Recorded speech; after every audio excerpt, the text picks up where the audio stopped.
Assalamualaikum warahmatullahi wabarakatuh. Perkenalkan nama saya Gustiana Mantowijaya dengan NIM 24004-018.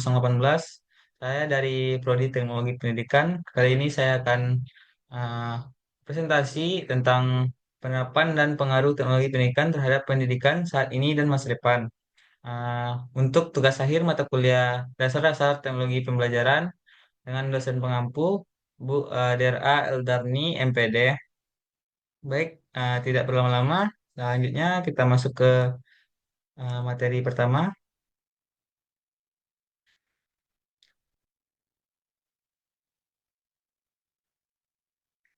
Yang pertama yaitu penerapan teknologi pendidikan di masa kini dan di masa depan. Yang pertamanya itu penerapan teknologi pendidikan di masa kini. Kehadiran teknologi telah merevolusi era kita berinteraksi dan menyelesaikan tiga perkembangan digital yang sangat dinamis, memberikan kesempatan untuk mengimplementasikan strategi pembelajaran yang lebih efektif dan efisien. Nah, adapun peranan teknologi di dalam dunia pendidikan yaitu yang pertama, menggantikan peran manusia, yaitu dengan melakukan otomasi suatu tugas atau proses. Kayaknya itu pas ya. Yang kedua yaitu memperkuat peran manusia, uh, yaitu menyajikan informasi tugas atau proses. Yang ketiga yaitu melakukan rekonstruksi atau melakukan perubahan terhadap suatu tugas atau proses. Selanjutnya, Eh, teknologi pun sekarang bisa diterapkan di bidang pendidikan seperti halnya yang pertama yaitu pembelajaran berbasis komputer. Contohnya yaitu penerapan sistem ujian nasional tahun 2016 yang berbasis komputer atau dikenal dengan CBT. Yang kedua yaitu media pembelajaran online atau e-learning. Penggunaan teknologi digital untuk mengirimkan dan menerima materi pembelajaran memungkinkan siswa dan guru untuk berkomunikasi secara efektif dan mengakses sumber daya pendidikan dari mana saja. Yang ketiga yaitu pembelajaran berbasis internet atau web learning. Web learning yaitu penggunaan teknologi internet untuk mengakses dan menginteraksi dengan materi pembelajaran secara online, memungkinkan siswa untuk belajar dimanapun dan kapanpun. Yang keempat yaitu perpustakaan digital. Perpustakaan digital ini memungkinkan siswa dan guru untuk mengakses buku, artikel, dan video pendidikan secara online yang dapat meningkatkan aksesibilitas dan efisiensi pembelajaran. Yang kelima, penggunaan platform seperti Zoom, Google Classroom, dan Google Meet untuk pembelajaran jarak jauh dan berbagai kegiatan pendidikan. Yang keenam itu teknologi AI atau artificial intelligence. Itu penggunaan teknologi AI sebagai mentor virtual dalam mengajarkan materi pembelajaran yang memberikan rekomendasi materi dan menyesuaikan pembelajaran dengan kebutuhan siswa. Selanjutnya itu yang kedua, penerapan teknologi pendidikan di masa depan.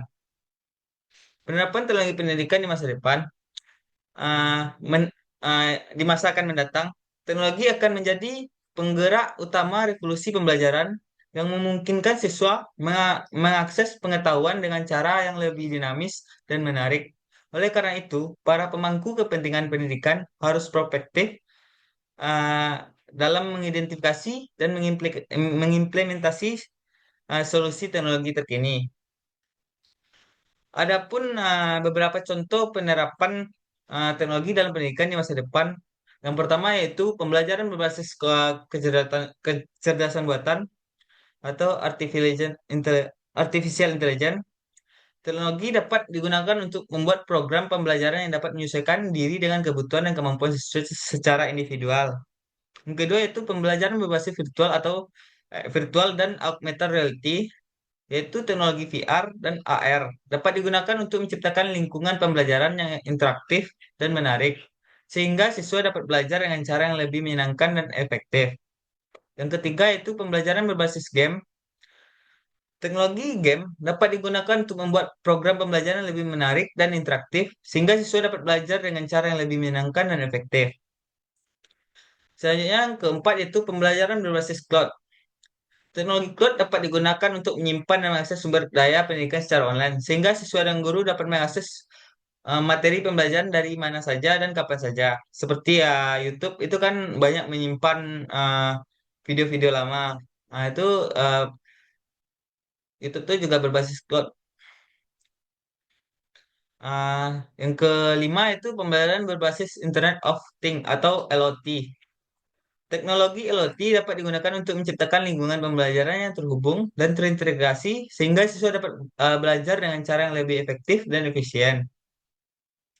Selanjutnya kita masuk ke kelebihan dan kekurangan penerapan teknologi di bidang pendidikan. Ah, yang pertama yaitu kelebihan. Ah, kelebihannya yang pertama yaitu informasi yang dibutuhkan akan semakin cepat dan mudah diakses untuk kepentingan pendidikan. Yang kedua, inovasi dalam pembelajaran semakin berkembang. Dengan adanya inovasi, meningkatkan minat belajar. Teknologi dapat menarik minat siswa dalam belajar sehingga pembelajaran lebih efektif dan efisien. Yang ketiga yaitu aksesibilitas. Pembelajaran berbasis internet memungkinkan siswa untuk belajar dimanapun dan kapanpun. Yang keempat, efisiensi. Pendaftaran peserta didik baru PPDB secara online efektif bagi calon siswa yang jauh dari sekolah. Yang kelima itu fasilitator pembelajaran. Teknologi AI atau artificial intelligence dapat membantu dalam proses perencanaan, pelaksanaan, dan evaluasi pendidikan. Kita mau lanjut ke yang B, yaitu kekurangan. Kekurangan dari penerapan teknologi di bidang pendidikan. Yang pertama itu penggunaan internet memerlukan infrastruktur yang memadai. Yang kedua, penggunaan internet itu mahal. Banyak orang-orang yang eh, susah membeli paket buat internet. Yang ketiga itu gangguan perhatian. Akses ke teknologi bisa mengalihkan perhatian siswa dan membuat ketergantungan. Yang keempat, ketidaksetaraan akses. Beberapa keluarga mungkin tidak mampu membeli akses ke teknologi, sehingga terjadi ketimpangan akses pendidikan seperti seorang anak mempunyai laptop, temannya tidak, ya ketidaksetaraan akses dalam teknologi tersebut. Yang kelima itu ketergantungan. Siswa dapat menjadi terlalu bergantung pada teknologi dan kehilangan kemampuan komunikasi oral dengan kemampuan sosialisasi dengan tatap mukanya. Yang keenam itu kurangnya kredibilitas informasi. Penggunaan internet sebagai sumber informasi yang luas dan belum tentu kredibilitasnya dapat menurunkan kualitas pembelajaran. Seperti kalau kita mau searching sesuatu di Google, itu belum tentu kebenarannya. Jadi kalau mau searching di Google, lebih baik merujuk ke artikel atau buku. Kita masuk yang keduanya, pengaruh teknologi pendidikan di masa kini dan di masa depan. Yang pertama itu pengaruh teknologi pendidikan di masa kini. Pengaruh teknologi pendidikan di masa kini yaitu yang pertama meningkatkan produktivitas pendidikan dengan mempercepat tahap belajar untuk membantu guru untuk menggunakan waktu lebih efektif dan mengurangi beban guru dalam menyajikan informasi sehingga guru lebih banyak membina dan mengembangkan kegairahan belajar siswa. Yang kedua yaitu memberikan kemungkinan pendidikan dengan sifatnya lebih individual dengan mengurangi kontrol guru yang kaku dan tradisional dan memberikan kesempatan pada siswa untuk berkembang sesuai dengan kemampuannya.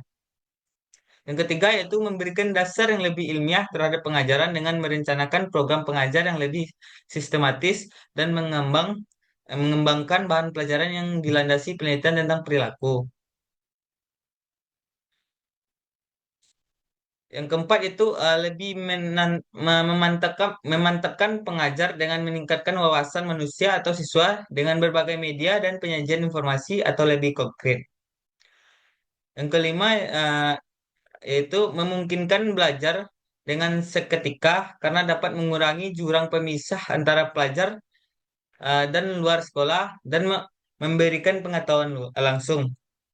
Yang keenam, memungkinkan penyajian pendidikan lebih luas, terutama adanya media massa dengan jalan pemanfaatan bersama tenaga atau kejadian yang langka. Kita masuk yang kedua yaitu pengaruh teknologi pendidikan di masa depan. Yang pertama yaitu aksesibilitas pendidikan. Teknologi dapat meningkatkan aktivitas pendidikan banyak orang di seluruh dunia. Pembelajaran jarak jauh, platform daring, dan sumber daya pendidikan digital dapat membantu mengatasi hambatan geografis dan finansial. Yang kedua itu pembelajaran interaktif. Penggunaan teknologi seperti virtual reality atau VR dan augmented reality atau AR dapat menciptakan pengalaman pembelajaran yang lebih interaktif dan menarik. Ini dapat membantu siswa memahami konsep dengan cara yang lebih praktis. Yang ketiga yaitu personalisasi pendidikan. Teknologi dapat mendukung pendekatan pembelajaran yang disesuaikan dengan kebutuhan masing-masing siswa.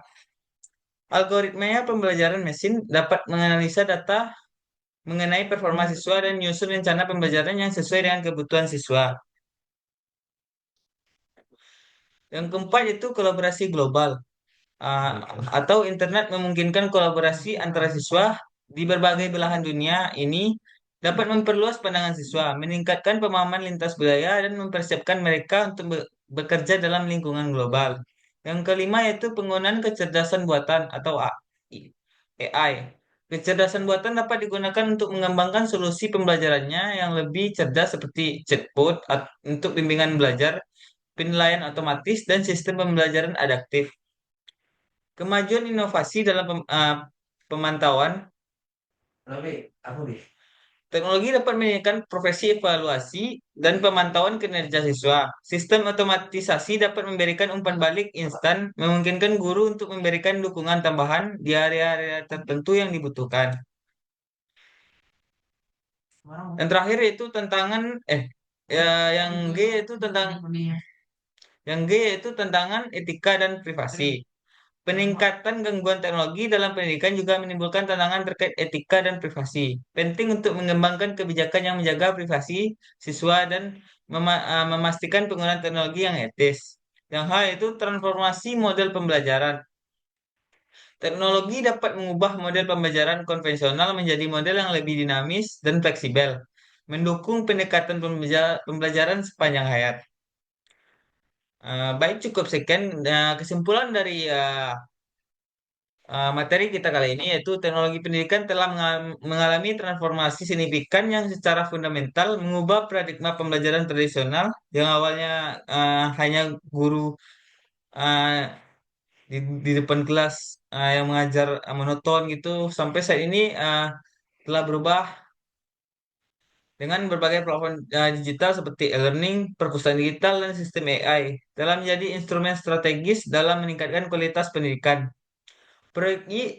Proyeksi masa depan menunjukkan potensi teknologi untuk menciptakan pengalaman belajar yang lebih interaktif, personal, dan global melalui inovasi seperti virtual reality, augmented reality, dan sistem kecerdasan buatan yang adaptif. Baik, cukup sekian. Assalamualaikum warahmatullahi wabarakatuh.